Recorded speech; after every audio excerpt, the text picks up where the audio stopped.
Let's Yes, move sir. on to tight ends. This is a guy who looks like every tight end that there is. You look up tight end in the dictionary and you see the little face next to the fantasy pictures. This guy, Tyler Higbee, all those dudes look the same. They're all big white guys with long hair and beards. This guy fits the mold perfectly. And the headlines for George Kittle, could he finish as the number 2 tight end in 2023 fantasy? I would say yes. And why is he a steal in round 5 or 6? I have a round 5-6 turn. Is that where he's generally going in a snake draft? Yes. All right, sell me on George Kittle because I've always been a fan. At his best, he's so fun to watch. I mean, it's crazy that I didn't even have to sell people on George Kittle, considering he's been the tight end 3, 2, 3, 3, 2 the past 5 years. I mean, he's already. It sounds like a crazy headline. Can George Kittle be the number 2 tight end? Well, yes, because that's typically what he will is. be the number 2 tight end. That's exactly why wouldn't he be?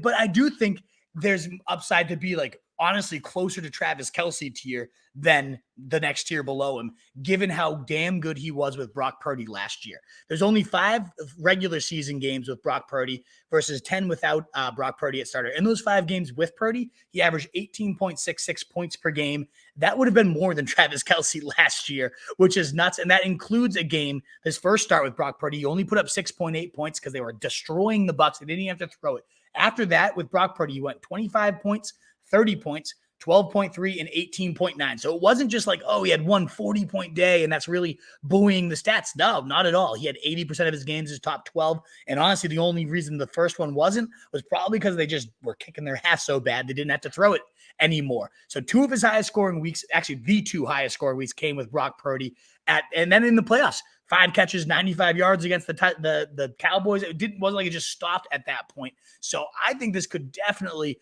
be a huge season for him. He was on pace in those games with Brock Purdy I'm referencing. He would be on pace for 75 catches, 996 yards, and 24 touchdowns on 109 targets. Now, I know he's not going to score 24 touchdowns, but even just getting to 11 touchdowns, which is what I have him going for, is humongous for the position. I have him going for 998 yards, 78 catches, and 11 touchdowns, and that ended up having him finish as the number 2 tight end in both half and full PPR. And why would that be so bold? Well, again, like I said, the fact that he's been a top 3 tight end in all of the past 5 years, it shouldn't be that bold, but he's going 25 picks after Mark Andrews. He's going about 10 to 15 picks after TJ Hawkinson. At this point, give me the guy with the track record that has easily the ceiling, as long as Brock Purdy's playing, to approach Kelce, never mind the other guys. And that's going 3 rounds later than some of them. So, yeah, to me, Kittle's a no-brainer at this point. I am starting to hammer him at that 5-6 turn. Agreed. Steal at the 5-6 turn. Yeah, I absolutely agree with the you. only downside is like if Trey Lance comes in and blows the door off and training camp and starts lighting it up. And if he's doing that, then that's probably not even a bad thing that he's doing so well and takes over.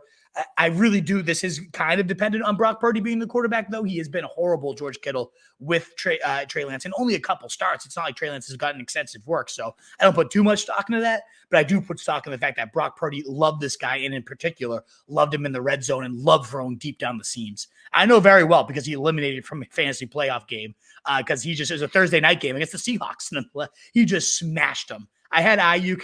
He had Kittle, and it was Ayuk. That was the one game Ayuk just didn't show up all year, and Kittle had like 30. It's like, oh, great. This is fun. Trey Lance isn't going to come and blow the doors off.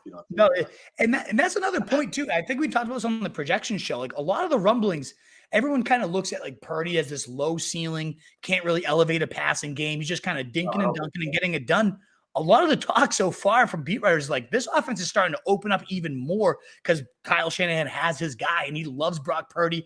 And there's a ceiling that this offense might not have reached yet with Brock Purdy too. So, I mean, I don't think this is just like a ho-hum dink and dunk thing, especially certainly even if it is, it worked out for George Kittle last year. So if this offense takes another step forward, I mean, I'm all in back on the Kittle train. No doubt about it. I am too, and I think Purdy's good, and I don't see Lance as a threat to this unless Purdy gets hurt, something like that. Yeah. What is up, you fantasy wolf? Thanks so much for tuning in. If you haven't already, share your thoughts in the comments, check out some more videos, and join the newest Wolfpack by subscribing below.